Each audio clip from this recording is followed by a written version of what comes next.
We are here with Matty White in Shepparton. He's prepping for Ironman WA. How are you feeling going into Shepparton 70.3? Yeah, look, really good actually. I had a bit of sickness leading into Port Macquarie and kind of carried it through after Mandurah, and doing two 70.3s in 1 week. And coming into Mandurah a little bit sick, just blew out in Port Macquarie. Knocked that on the head and feeling good for Shepp. A lot fresher and have a little bit of a bounce in my step for this one.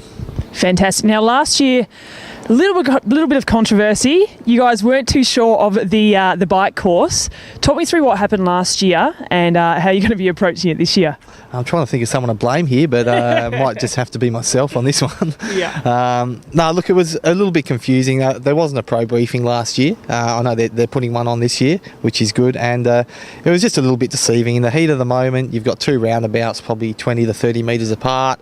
And I just followed the lead car around the roundabout, being in the lead at the time. And adrenaline takes over, and there you have it. You know, I didn't know I went the wrong way until I got back into transition, and the race committee stopped us all, and there you have it, which I wasn't too concerned about because I had a calf injury anyway and wasn't really going to run, so it was just a bit disappointing for the other guys who worked really hard on the bike, Matt Bailey and Ollie and that. But look, to be honest with you, Griffo was probably the best guy on the day anyway, so the guy who was the fittest and strongest probably won at the end of the day.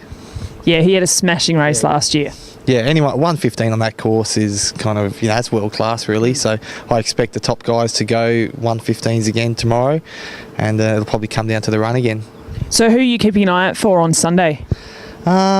It's a funny one really. Obviously Griff again, but I mean, speaking to him, he's a little bit tired. He's had a big season. Tim Reed also in the same boat. He said he kind of peaked a little bit in Mandurah.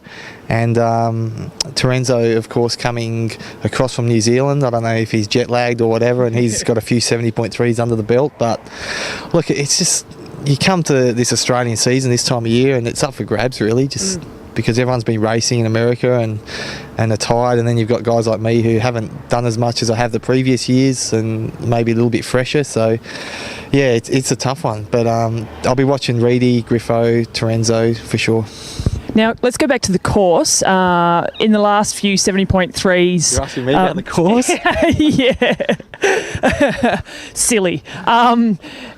Say in Mandurah, there was a lot of debate about drafting, and it seems to come up in every, particularly Australian race. Now, Shepp's a flat course, 2 laps, and it's pretty much the only thing that's going to break you up is the wind. What do you think is going to be happening out there on the bike? Oh, look, I think it will stick together. I mean, everyone has a go about this drafting thing, and Mandurah,